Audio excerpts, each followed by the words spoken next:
Marshall, welcome back, and I know you've got some information you want to share, and we're looking forward to learning. So, by all means. All right. Well, there is a lot to do since the last time we talked. We've released 3 videos in our Planet X 101 series, and you can see that at yowza.com, YOWUSA.com, and we have the ones we've brought up are Deep Impact, Nibiru Nearing, and Pole Shift. And just real briefly, Deep Impact, we were doing the AMS meteor data, and the trends there are not looking good. If the trends continue, we could very well have a deep impact event that would swamp a coastline. If the trends, that is, if the trends do not reverse quickly. Nibiru Nearing is the one that seems to really have hit a nerve with the elites. Excuse me. We have several observations, including several from Turrialba, you know, that webcam we've been tracking in Costa Rica. Mm-hmm. And in response to our program, which went up on June 8th, the U.S. government had the camera tilted down into the dirt, so it's no longer usable. So what they've done is they've stopped the making that webcam or that surveillance camera available for viewing. And if you go to my webpage at YOWUSA.com, you can see the Planet X 101 series, all 4 programs. It's about 3 hours. And for those of you who are newbies, it distills what would be the equivalent of 3 years of personal research effort into 3 hours. So this is a really fast and friendly way to bootstrap yourself into the topic. But also when you're there, read our article, It's Time to Look Up. And in that article, I document blow by blow, but this is smoking gun proof of suppression on the topic. Yeah, and Marshall, if you remember correctly, after the last time you were on, I had to email you to let you know that, you know, not that I'm anybody special or important, but I, you know, double check stuff. I took like timestamps from your video and I went and looked, and I could account for everything except for that object. And so yeah, that is, you know, and then I get people saying, well, it's a reflection on this and it's a reflection on that. Well, in previous videos, we have shown the object slipping behind the cloud bank. So tell me if a reflection can do that. I don't think so. Yeah. Peter? So. I'm here. Sorry, I was just listening. Oh, I had sorry. watched the videos earlier, and you know, Marshall, I have to say, I've been interviewing you personally for about 3 years, and I've noticed over that period of time, at least 3 years, and over that period of time, you've continued to refine your work and provide more accurate data. And now, you know, I'm thinking, okay, sooner or later, this is going to have to show up. I was not a big, and I'm still not quite a big fan of Nibiru, but for different reasons now. But I wasn't, you know, based on Zechariah Stitchin's work, I was not a big fan of Nibiru. I said, hey, we're crossing the galactic plane, and I can see Earth evidence of this. However, you know, we watched Elenin come in and go out, and that wasn't Nibiru. And we watched ISON come in and go out, and, you know, that was supposed to be everything from the motherships in Nibiru. And no, it's not time yet. And I knew these things based on the prophecies, based on the timing that's laid out in the prophecies. However, when I'm listening to this data here that you're presenting, and I'm looking at the timeline of my data in the prophecies, I'm saying, uh-oh, heads up. Yeah, you know, I mean, that is, whichever way you cut it, we're in deep poodoo. You know? Yeah, and it's the timing of the events, and we'll get into this a little bit more, but it's the timing of the events with the blood tetrad moons that started in April on Passover, and they're going to end on the Festival of Booths, which is September 28th, 2015. Interestingly enough, the next Passover has been miscalculated. it's on the calendar as April 22nd, when indeed, when you do the calculations as prescribed, it should be March 23rd. Interesting. It may come at a time when you think not. Yeah. Well, So I don't think you'll I'm mistake looking it. at these things and what you're saying, and I'm saying, okay, well, maybe we should pay attention to what Marshall has to say. Yeah. You know, I find the denial factors is just amazing to me. You know, if you create a Google search string, end times, Bible, and deception, okay? You plug that, you know, end times plus Bible plus deception. You put that into Google, and it comes up with like 1.63 million results. So people are used to talking about, well, yeah, there's going to be deception. 1.63 million results. I mean, stop and think about it. These are web pages that are hitting on these keywords in that sequence. And yet people still say, well, if it was that big, the government would have to tell us about it because it would be that big. Yeah, and if you believe that, I have a bridge in Brooklyn that's for sale. It's going cheap. It's going quick. To you, whoever wants to buy it, $300 million. You can put a toll booth on it, and we're good to go. You can make your money back in a year. I promise you. There's a lot of traffic that goes across that bridge. And you know, it's what I'm seeing is you know, is just part and part of the suppression. What makes the suppression really so effective is that people really do tend to cling to the bliss of their ignorance, like jealous lovers. They do not want to, they don't want the news. But there's a growing minority of them that do, and that are waking up to it. And so that for me was the key issue here to creating the Planet X 101 series, which is about 3 hours of video and capped off with pole shift, which gets into a look at, you know, what would the celestial mechanics be in terms of the causality of a pole shift. And, you know, after you've watched this for 3 hours, you're going to see a lot of hard evidence. You're going to see a lot of observations. You're going to see a lot of science. You're also going to see other things. You're going to see prophecy, predictions. It pulls all of the interest angles in there. But at the end of it, if you've gone through the whole 4 episodes in the series, which takes about 3 hours, you'll have consolidated 3 years of personal research. And at that point, you're going to have a really strong mastery of the topic. And the reason why I'm doing that for the newbies is I really want them to jumpstart and to be able to get into it, because they do not have the benefit of time that people have had in the past to contemplate all of this. They really need to get rocking and rolling much faster.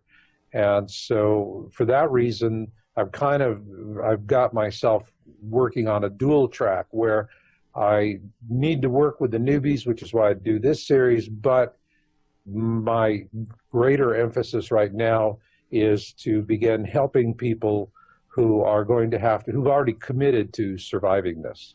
Let me ask you. Oh, I'm sorry, Marshall. No, you could finish up. Oh, that was it. Oh, okay. Let me ask you. I'd like for you to one more time go over why it's not a lens flare. And I'm not questioning you. I'm just saying, for those who keep trying to, you know, point out and say, oh, it's a lens flare. Can you explain that just a little bit? Yeah, you know, because lens flare, sundog, these are, you know, these have become knee-jerk denial rejections. Yeah, I think you have to look at the video, really, and look at the pictures or the evidence that Marshall presents, or the videos, actually. Right. You know, a picture's worth 1,000 words. It is. And, you know, the thing of it that I find a little frustrating is people who say this, or people who, you know, I say, well, have you followed my work? Have you watched my videos? Have you seen everything we've presented? And, you know, it's no. But it's a sundog. But you haven't looked at my work. No, it's a sundog. And you're not going to look at my work. No, I'm not going to waste my time looking at your work. And I mean, it's this, you can lead a horse to water, but you can't make him drink. But, you know, when we started looking at this, of course that's going to happen. Now, I've been in this game since 1999. That's when I wrote my first articles in this field.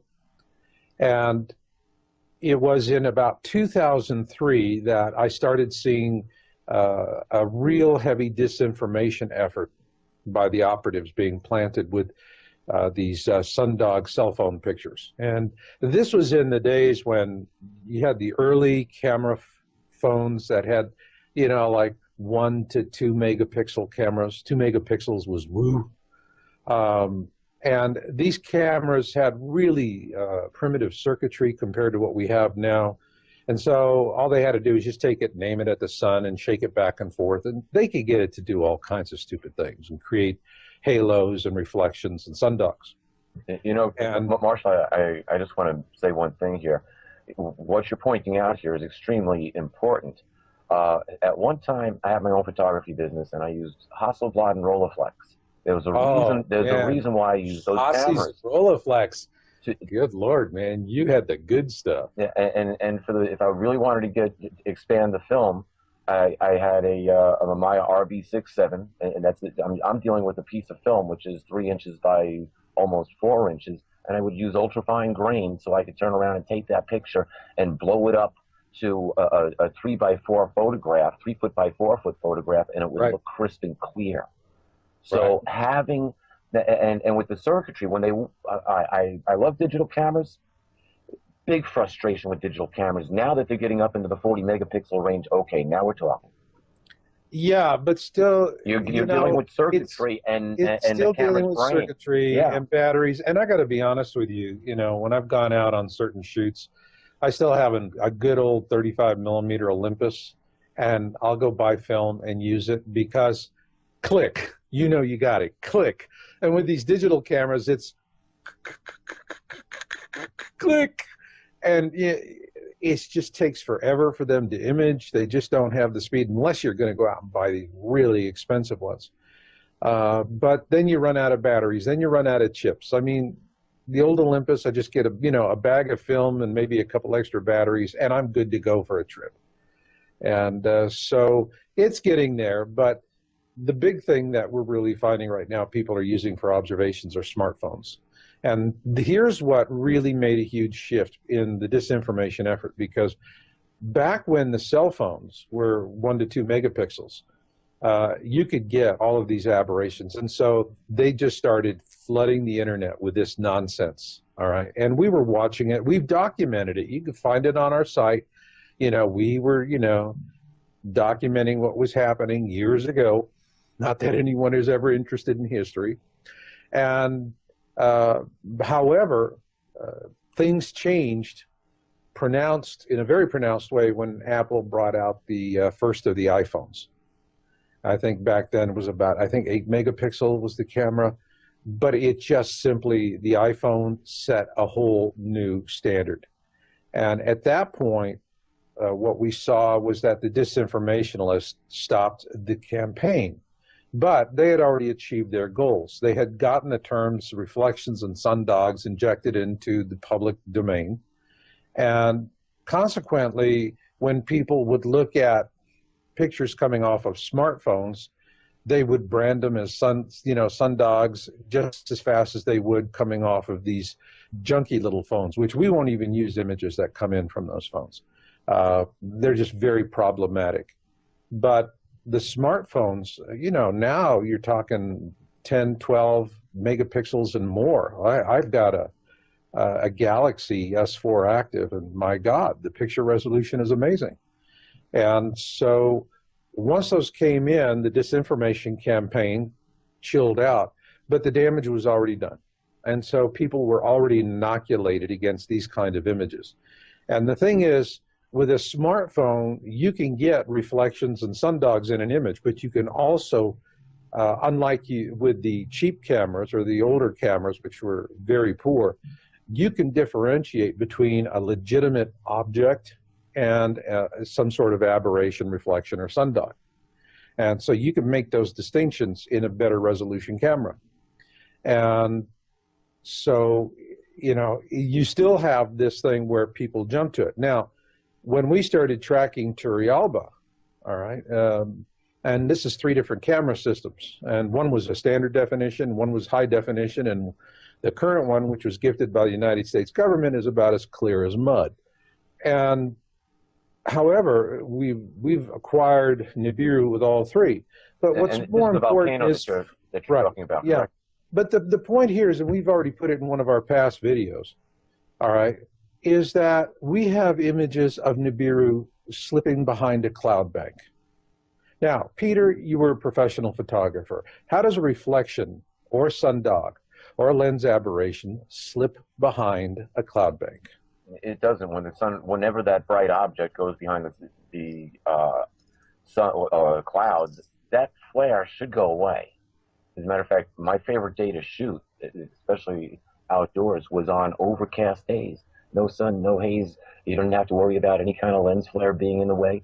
And with a little touch of light, hey, you had your own sun. Yeah, but the point is that if you have a lens flare, all right, the lens flare is just going to stay there. It's an aberration. It'll appear in front of a cloud as all right. But if it's a natural object, it will, in other words, if it's a lens flare, it's between you and whatever you're imaging. Correct. If it's a natural object, all right, then it's a natural object, and then it can be obscured. Oh, sure. And so, when it goes behind the cloud, that's pretty much it. You're not going to see. It should go completely away. You know, depending on what's causing that lens flare. It goes away because it is obscured. But if it is a lens flare is an aberration that happens in front of what you're shooting. It's between you and the target. Exactly. That's where lens flares occur, is between you and between what you're shooting. So and they should be off to the side, typically. Well, the lens flare is just going to stay there until you shift the camera view, you do something different, you do something dramatic. All right.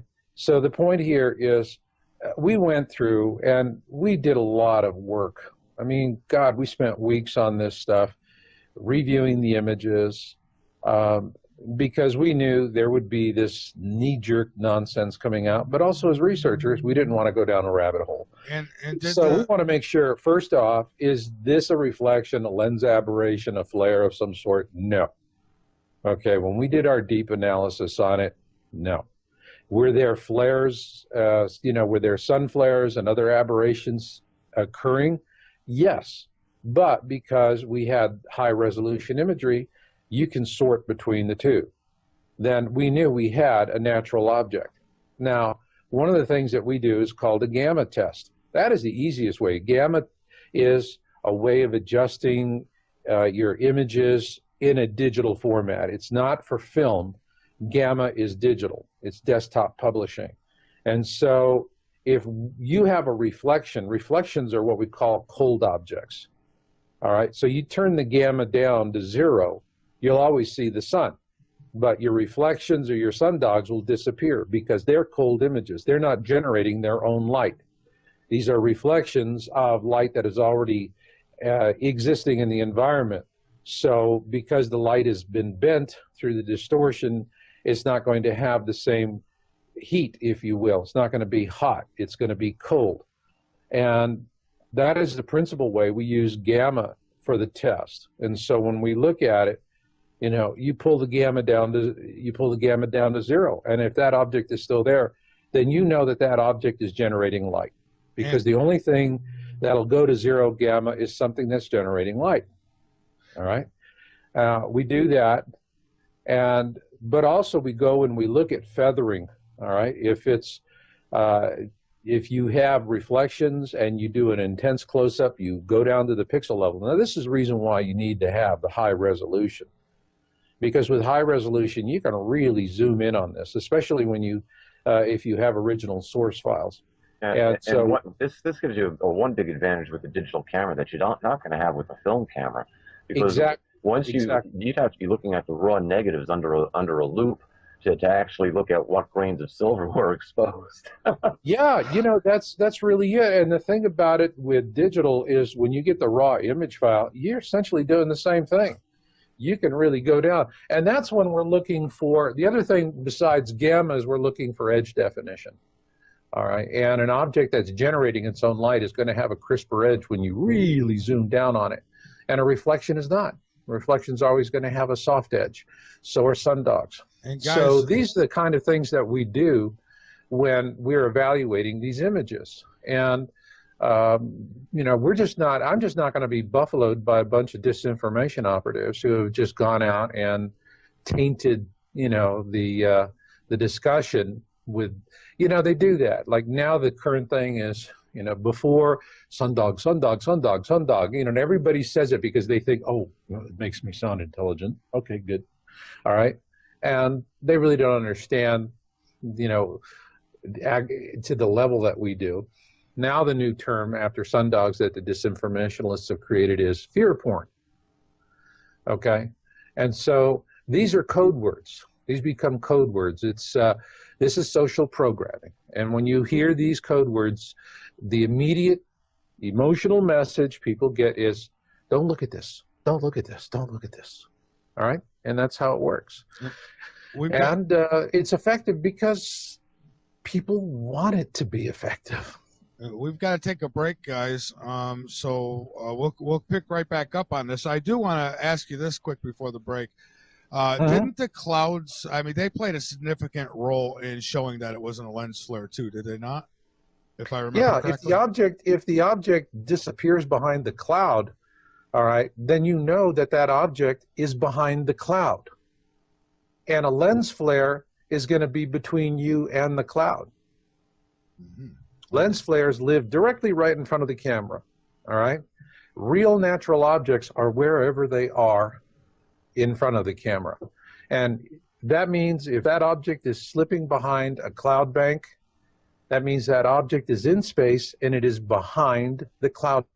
And that's the reason why it slips behind the cloud bank. Yeah, your lens flare could actually, is most likely right within the lens itself. Yeah, a lot of these are, you know, this is going to be within the lens. If you have a surveillance camera, it has a housing. The housing will have a glass that's protecting the lens, so you can get an interaction between the lens and the camera and the surveillance housing, you know, protective filter that's in front of it. But, you know, in the final analysis, whether it's sundogs, reflections, or whatever, it's all going to take place within an inch or two of the imaging circuitry. All right. Whatever's existing in the environment is whatever's going to be in the environment. And in the case of Turrialba, we're looking at infinity as the setting. So, you know, we're shooting the other side of a volcano. Behind that is going to be cloud banks. Behind the cloud banks is going to be the sun and whatever objects are visible. And then, of course, once we've determined that it's a natural object, the next thing we have to do is it a cataloged object? You know, and this is the other thing. I mean, we always hear that they go Venus, Venus, Venus, Venus, Venus, Venus, Venus. And I was able to account. Hey, you know what? Right there in what we're showing you, you have the direction, you have the time of day, you have the location. Go get Stellarium and check for yourself. Do they ever do it? No, because they like sounding intelligent by going Venus, Venus, Venus, Venus. If they would look, they would see it's not a cataloged object. All right. You already did that, right? Michael did, yes. Marshall, when we come back from the break, I want to ask you about Antarctica. All right. Okay. Peter, take us into the break while you're there. Folks, stay with us. After the break, we'll be going to Antarctica. All right. We'll be back, everyone. It's going to be a bad luck day, but I'll tell you, why do I always feel so good on Friday the 13th? That might be bad. It's a full moon besides. Oh. This is going to happen for like another 80 years or something like that. I forgot exactly what it was. But, you know, I get a kick out of it. I always like Friday the 13th. It's like, okay, you know, let's stare destiny in the face, and especially on a full moon. But you know where Friday the 13th got its unlucky aura from? I don't know. It was Knights Templars. Yes, it was Friday the 13th that they started rounding up Knights Templar and officially ended the order. Or at least those who are running the order anyway. See, and Friday the 13th has never been a bad luck day for me. I've never had a Friday the 13th that I could look back on and say, oh, my God, I'm not getting out of bed today. They've always been pretty good, so I don't know. I agree with you. It's like, hey, today's Friday the 13th. Cool, let's go live life. Yeah. Good night to drink and watch some scary movies, right? Speaking of which, you know, Marshall, I've been watching Antarctica for at least 2 or 3 years. It's right on my main feed here. It's the second Newmeyer station that I've been watching. Their essential live, semi-live snapshot feed of the station and the horizon. And I've watched the sun rise lots of times, and I've watched the moon rise lots of times. And I've seen some things I can't explain. Now, some can be explained by, quote, lens flares. As a matter of fact, the first time I looked at something, I go, wait a minute, what in the world is going on here? What am I actually seeing? But I've seen some things which can't be explained by lens flares, and there's one that's going on now. But here's the interesting thing. You brought up the volcano where they swapped out the camera, and the image turned to garbage. Well, the camera that they had at Newmeyer Station was a pretty good camera. It showed everything. It had, oh, wow, the Aurora Borealis, or I guess it's down there. It's what is it, Aurora Antialis, or whatever the heck it is. It's called something differently down there. The Southern Lights, the equal thereof. Beautiful. You'd see it right in color some nights. The sky would just light up green and different shades, and you can watch the shimmer as you watch the still photo. Changed out the camera. Now it looks like you have an old black and white TV that you turn around and you're in between channels, or you're on a channel that's not transmitting and you got nothing but snow coming across. As a matter of fact, it was so bad that they actually put in a little sub-screen camera next to it so you could still see that the station was there without the snow. Now, they have improved the resolution of it a little bit, but boy, not like it used to be. Now, the interesting thing is that I've been watching something rise almost every morning for at least a year that I've been writing off as Venus. I'm not an astronomer. I'm not going to go run down and educate myself in something that I barely know to go find information that doesn't really affect my life today, something that I already know is coming. And I've got a man that is dedicated to understanding it, and his information is right at my fingertips. So, seeing as you're here, Yeah. do you keep track of how closely do you follow what's going on in Antarctica? Well, I'm always getting stuff, coming across the transom on that. And oftentimes we find it is a cataloged object. And so you don't get anything. In terms of the resolution being changed, I mean, that's obvious. Instead of going in and mucking with the camera feeds, because things do sometimes fall through the cracks, it's just easier, to replace high definition cameras with clear as mud cameras. I mean, I think literally they had to go and get some of the original cameras that were used to film the Kennedy-Nixon debate. Yeah, it almost seems that way. It's like, they just look awful. That's what they did, with Turrialba. The first two systems were put up by the university that operates it there in Costa Rica.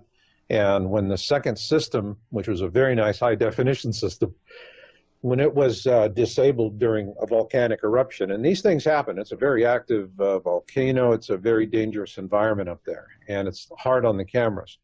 And the thing about Turrialba, that's very different from other volcano cams and surveillance cameras or webcams, is that 99% of the other volcano cams are all pointed out to the east, because that's either they're pointed directly to the east or they're pointed right down into the mouth of the volcano.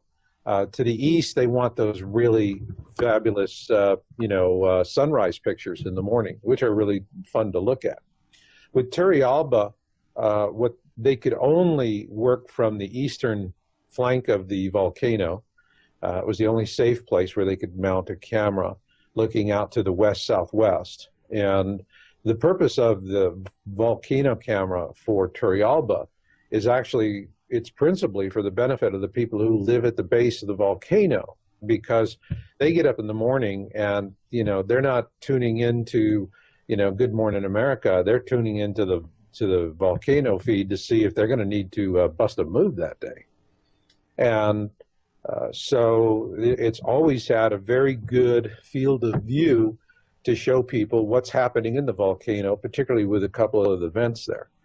And the second camera, which was high definition, which was installed, I think, in late 2012, And that was the one that we did all our imaging on in 2013.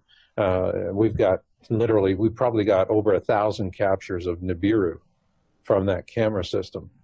And it was toasted, I believe it was in May of 2013. And then the feed went dark, came back, I believe, in July, and with a camera that was gifted to them by the United States government. And it was just the worst camera. It reminded me of those old 2-megapixel cell phone cameras. It just was that bad. It had a very wide focus, and it was installed with a peculiar tilt and a zoom. It was very difficult to use, and actually through the remainder of 2013, we would monitor it. We have team members who monitor it, and we just couldn't find anything useful. However, in January of this year, Nibiru is nearing, it is getting bigger, and so even with this highly distorted camera, we were able to acquire it and to observe it.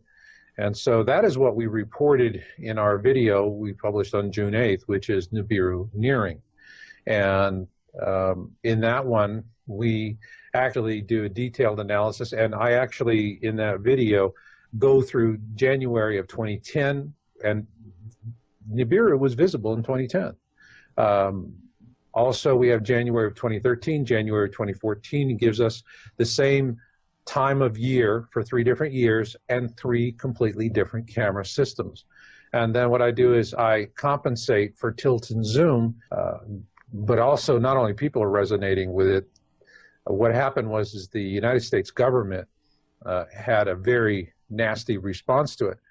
And what they did was they went to the operators of the feed in Costa Rica, and they had them do 2 things. One, post on the site a very detailed acknowledgement of who had gifted the camera, and then they had the camera pointed down and basically into the dirt. And so the lower 2/3 of the image is completely useless. It's the ground at the base of the camera, which there's nothing of value there to look at or to study. But what it does do is it denies you a view of the sky. And so their response to our video of June 8th was to make the feed completely unusable by perverting the image from the camera, which is completely inconsistent with anything that that university has been doing since 2010. All right? So this is something where it's very clearly a cover-up. We document and explain it. I published an article this morning. It's time to look up. And it really is. And you know, I get from people after we go through the cell phone sundog issues and all of that and all the, you know, all the usual yada yada from the disinformation programming, people say, well, okay, so why? Why should I care? Why should I care? And the reason why they should care and the reason why there's suppression is that you have to understand what the global elites, what their strategy is. You know, the people that throw all of these nonsense objections at me are not the wealthy people. And I'd like to the top 2% of the world, they got their bunkers. I'm telling you, you would have maybe only 1 out of 100 doesn't have a bunker. Marshall, or hasn't made arrangements to go into a taxpayer-funded bunker. Go ahead, Michael, and then I want to make a comment. Okay, I just wanted to say quickly where my interest came in this whole Planet X ordeal is back, and I just want to go through this quickly. Back in 1983, I went to John Marshall High School in Rochester, New York, and my science teacher was Mr. Freeman. So anybody wants to look that up and see if I'm telling the truth, you can look it up. And in that class, we would get once a week, they would give us a little like magazine type, real thin, few-page pamphlet from NASA, and it was part of our science. We were supposed to pick a story out of there we were interested in, do some research on it, and write about it. Well, I came across Planet X, and NASA said they found it, and this was in this magazine. I remember going home, I was excited because in it they said there could be life and blah blah. You know, they said a few things about it, and you know, and I didn't think nothing of it. Years went by, I didn't hear no more about it. Then I started listening to Art Bell back in the 1990, and I heard it mentioned a few times, and it clicked in, and I remembered, and I says, hey, I remember reading about that. And since then, I have been looking into it, and I've come across a lot of stuff that points towards it. I've seen a lot of bull crap that's come out about it. I have to say, Marshall, you are the only one, and I am a hard person to convince. Anybody that listens to this show knows this. I'm hard about these things. But Marshall, you are the only one that has provided me with something that I could actually verify that is out there. Now, I could say I don't know exactly what it is. I wait for your data to find out if this thing's moved or where it is and blah, blah, blah. But it's there. It's, if in my opinion, I'm no professional, but I did what anybody could do. I took the coordinates. I went, I looked on a star map. I found this object, and it wasn't Venus, it wasn't Saturn, it wasn't Jupiter, it wasn't any of those, it wasn't any of the moons, and it wasn't a lens flare. It's there. I don't know what it is. You do, but it's there. And so you have verified more to me than anybody ever has on this topic. And I'm not blowing smoke up your butt. I'm just saying. So that's where I'm coming from on this, so people understand. And Peter just lost his internet connection. Or did I? No, Peter did. And when he went down, he took everybody down. All right. So let me hang up here. Okay, hold on, folks. We got nailed here. All right. Let me first get Marshall back on. This is the general mailbox for your own world. Well, that ain't gonna work. All right. Let me first get Peter back on.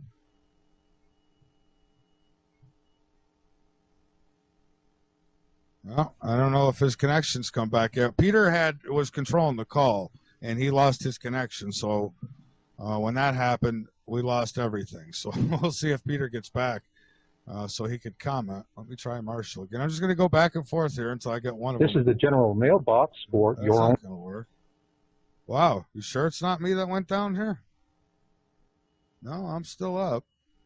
How about a little something in the chat there? Can everybody hear me? Hello, hello, hello. Okay. Anybody hearing me? LateNightInTheMidlands.com chat room. Can somebody give me a shout? Thank you, JH. All right, so I'm good. So this is Peter then. All right, so let me get him. Oh, there we go. All right. Okay. Well, looks like we peeved. Peter, you gotta hang up. You gotta hang up on Curtis, though, Peter. You brought us all back. Well, Curtis, if you're with us, hang up yourself. Oh, wait, I might be able to do it from here. Yeah, we got it. Okay. Oh no, now you're calling him back. Oh boy. Sorry. All right. Sorry, we have thunderstorms here, and we just had I thought I was going to be down for the rest of the night, but it was the power went off and came back on.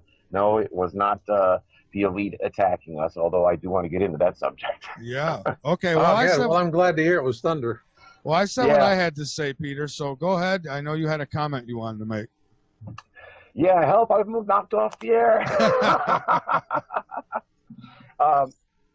Oh, shucks. Where was it? Well, talk about having to reflect. Tell you what, why don't you folks carry on? I'll catch up. Well, I was just talking about my interest, where my interest came in this subject, and that how Marshall Masters, you know, and I've been critical. Believe me, I've had a guy, and Marshall, you know him probably pretty well by now, King, Don, who's in my chat, and him and I would argue back and forth, and I'd say, yes, Marshall has some good information, but it hasn't been proven to me yet. And then finally, I saw that video, and I could honestly say you found something. So, you know, it's. Let me say this. I forgot my original thought in the scurry to get back online, but that's okay. I will say this. I've listened to virtually everyone that is out there at one point or another. People say, have you listened to this person? And I was like, oh, geez, I listened to that person. They go back and look at a video. Yep, I've listened to what they've had to say. I've listened to what all of the I'll call them David Icke wannabes or whatever they are. I've listened to what they've all had to say, and none of them have an answer other than, oh, well, we're going to reach a higher dimension, and we're going to ascend, and we're going to experience a new life someplace else. Hey, that's called rapture, folks, which is not substantiated by the scriptures, by the way. The idea of the rapture came out of a large evangelical movement that happened back in the early 1800s. You'd be surprised how many religions are still around, which was started back in the 1800s. They just grew into something else. But that's where this whole idea of the rapture began. Before that, there was never any mention of a, quote, rapture. I'm not going to get into church to dogma. That's not why we're here. The interesting thing is, though, when you do look at the scriptures and how it's laid out, I use it personally as a timeline. I have a long education in it. I've studied it all my life. I go back and reanalyze it. And I've listened to all of these people. And I've listened to the scientific end as best you can. I gathered a lot of information from Richard Hoagland, right up to his $33 attendance for his Comet Ellen seminar. And I didn't pay the $33. It was eventually put out on YouTube, and I watched it for free. But I just thought, boy, isn't that an interesting number? Isn't that telling? And eventually I stopped paying attention because what Richard was saying, now I did learn some things, but it wasn't what he was, when he would say something, it was like very esoteric, non-definitive. It was out there in the ether someplace, and you had to wait for more information. Stay tuned for drip, drip, drip. And so, you know, it's like, come on, give me a break. And then the trolls, whenever I would make a comment on his Facebook page, the trolls would come out. Oh, exactly, that's fear porn. I know it's not. It's a warning. I don't know how many times I've used this expression. If your house was on fire and your neighbor tried to wake you up, would you tell him, go away, it's fear porn, you're a fear monger? Well, and I don't try to convince anybody of anything. All I'm doing is I'm trying to get truth. Once I confirm something and it's real to me, I'll then share it with others. And if they want to, you know, follow along and look into it, great. But a lot of times, and I'm not saying everybody, but a lot of times I find this on YouTube all the time.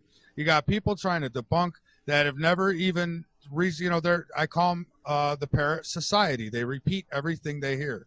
They don't want to do any research of their own.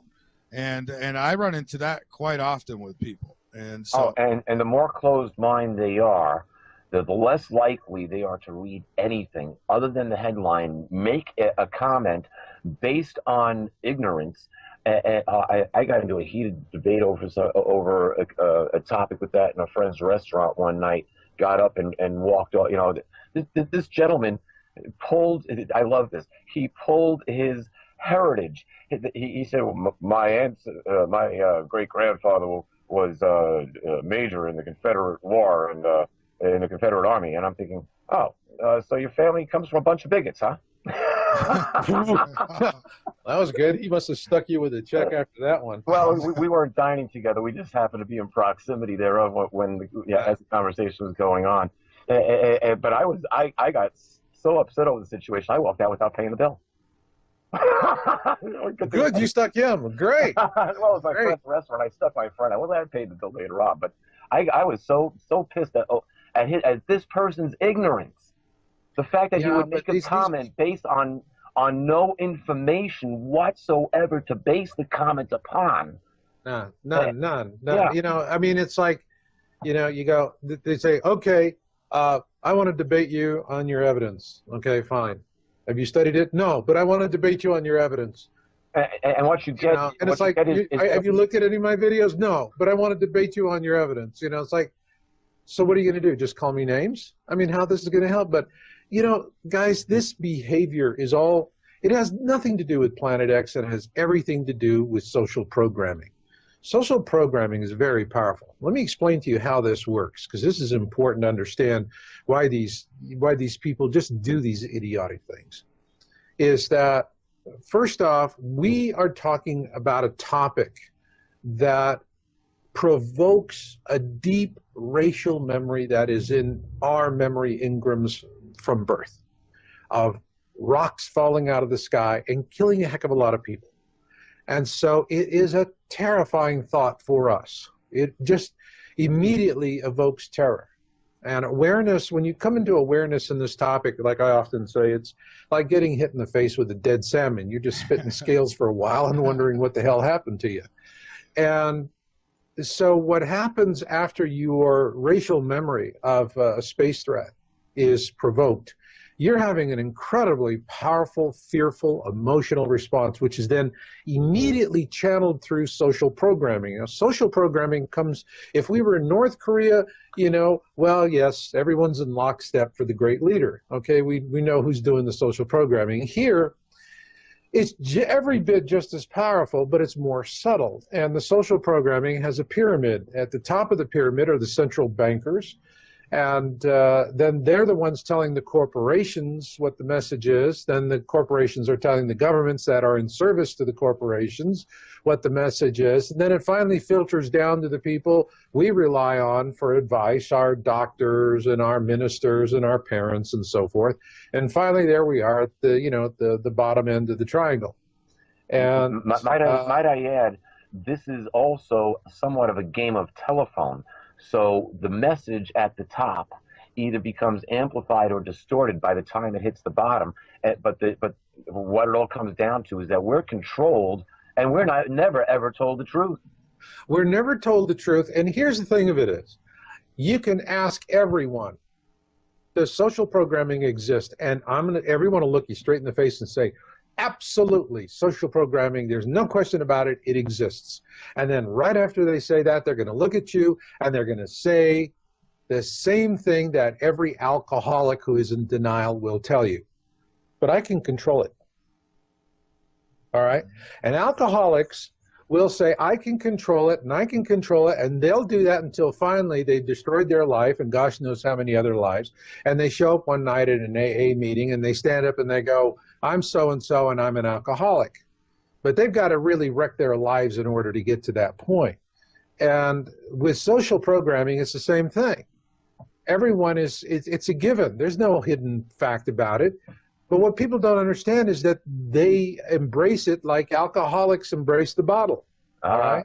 Let's take a look at this. And it doesn't have to be alcohol. It could be a number of things. Anything. And it really boils down to people just cling to the bliss of their ignorance like jealous lovers. Now, the folks that don't do that, huh? Who's Dancing with the Stars? Yeah, who's there? You know, it's like, you know, what's Beyonce doing today? And that's the reason why that's all you see on CNN. Who's on so first? People, they want the distraction. They don't want to deal with the long-term threats. Now, people who have money, the top 2%, if someone's in the top 2% and they don't already have a bunker, and I'm talking about $500,000 is like entry level for these folks. If they don't have one of these things, and typically they're multi-million-dollar bunkers, they are a real oddball in their social caste. These people do not sit here and go with the cell phone sundog, all these fear porn, all of these disinformation mantras, and you know, attacking anybody that's trying to present information. They are like sponges. They soak it up because they understand risk. They understand you take risk, you mitigate it, you evaluate it, you protect against it. But in the final analysis, you're always looking down the road to say, okay, what could adversely affect my position? And you plan for dealing with that, which is no different than every military in the world does war games for every possible contingency, including alien invasions. All right? People who work with risk are the ones that look at this. I call them the perceptives. They look at it rationally, and they move forward in a very rational manner, and they do some very impressive stuff. The people who do not work in risk, the ones that want a paycheck because they don't want uncertainty in their lives, these are the ones that are going, oh boy, rocks falling from space. Oh, I'm going to channel this through my social programming. Obviously, if you're talking about something that is not about being a good consumer, then you're one of those, all right? And you get mocked and humiliated. And you can, it's really easy to tell when people are in this knee-jerk social programming response mode because they're completely irrational. And I see this with folks that are coming into awareness and have had dreams, visions, and premonitions. And unfortunately, only 1 in 5 couples are you going to see where both husband and wife are in awareness together. And when they do, these are incredibly happy people, just incredibly happy people. And they're busy researching and preparing and planning.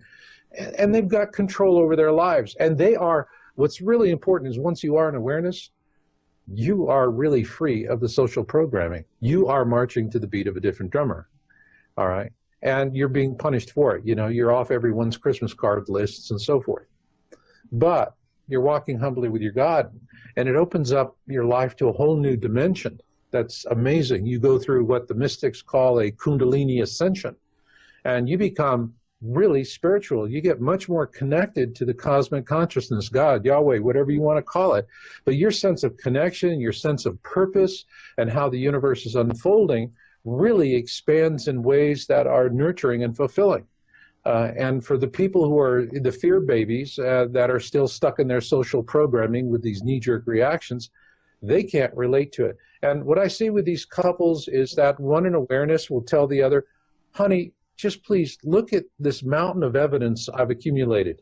And the spouse, who's a spoiler spouse, is going to go, no, it's all stupid. I don't want to look at it. Never going to happen.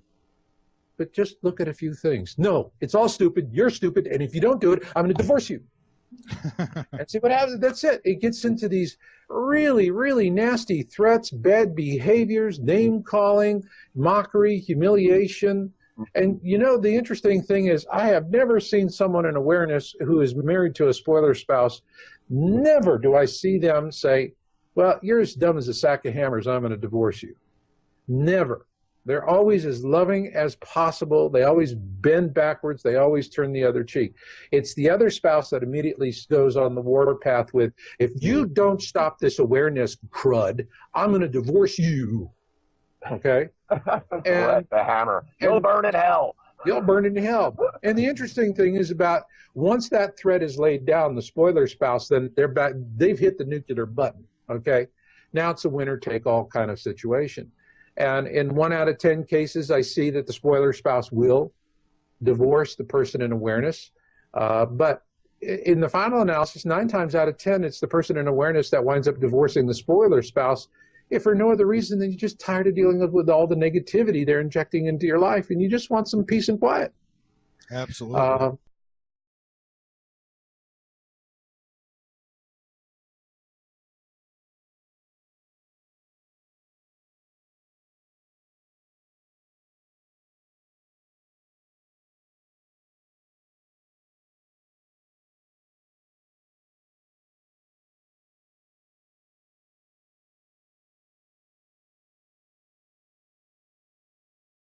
Marshall, welcome back. And I know you've got some information you want to share, and we're looking forward to learning. So by all means. All right. Well, there is a lot to do since the last time we talked. We've released 3 videos in our Planet X 101 series, and you can see that at yowza.com, YOWUSA.com. And we have the ones we've brought up are Deep Impact, Nibiru Nearing, and Pole Shift. And just real briefly, Deep Impact, we were doing the AMS meteor data, and the trends there are not looking good. If the trends continue, we could very well have a deep impact event that would swamp a coastline. If the trends, that is, if the trends do not reverse quickly. Nibiru Nearing is the one that seems to really have hit a nerve with the elites. Excuse me. We have several observations, including several from Turrialba, you know, that webcam we've been tracking in Costa Rica. Mm-hmm. And in response to our program, which went up on June 8th, the U.S. government had the camera tilted down into the dirt, so it's no longer usable. So what they've done is they've stopped the making that webcam or that surveillance camera available for viewing. And if you go to my webpage at YOWUSA.com, you can see the Planet X 101 series, all 4 programs. It's about 3 hours. And for those of you who are newbies, it distills what would be the equivalent of 3 years of personal research effort into 3 hours. So this is a really fast and friendly way to bootstrap yourself into the topic. But also when you're there, read our article, It's Time to Look Up. And in that article, I document blow by blow, but this is smoking gun proof of suppression on the topic. Yeah, and Marshall, if you remember correctly, after the last time you were on, I had to email you to let you know that, you know, not that I'm anybody special or important, but I, you know, double check stuff. I took like timestamps from your video and I went and looked, and I could account for everything except for that object. And So, yeah, that is, you know, and then I get people saying, well, it's a reflection on this and it's a reflection on that. Well, in previous videos, we have shown the object slipping behind the cloud bank. So tell me if a reflection can do that. I don't think so. Yeah. Peter? So. Oh, I'm here. Sorry, I was just listening. Oh, I I'm had sorry. watched the videos earlier, and you know, Marshall, I have to say, I've been interviewing you personally for about 3 years, and I've noticed over that period of time, at least 3 years, and over that period of time, you've continued to refine your work and provide more accurate data. And now, you know, I'm thinking, okay, sooner or later, this is going to have to show up. I was not a big fan, and I'm still not quite a big fan of Nibiru, but for different reasons now. But I wasn't, you know, based on Zechariah Stitchin's work, I was not a big fan of Nibiru. I said, hey, we're crossing the galactic plane, and I can see Earth evidence of this. However, you know, we watched Elenin come in and go out, and that wasn't Nibiru. And we watched Ison come in and go out, and, you know, that was supposed to be everything from the mothership to Nibiru. And no, it's not time yet. And I knew these things based on the prophecies, based on the timing that's laid out in the prophecies. However, when I'm listening to this data here that you're presenting, and I'm looking at the timeline of my data in the prophecies, I'm saying, uh-oh, heads up.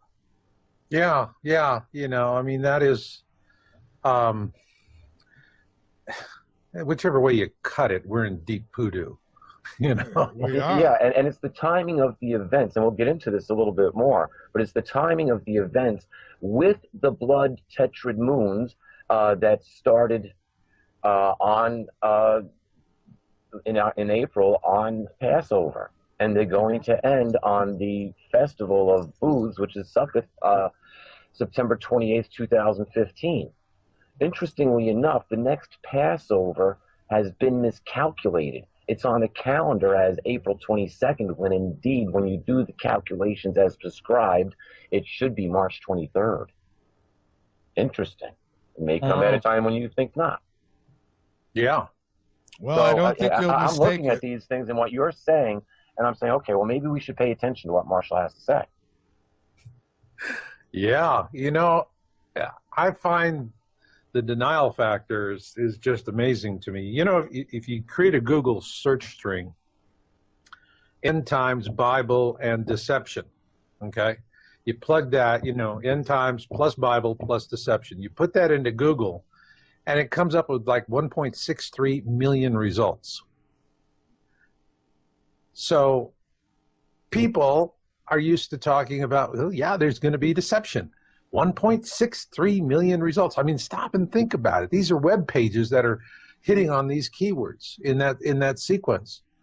And yet people still say, well, if it was that big, the government would have to tell us about it because it would be that big.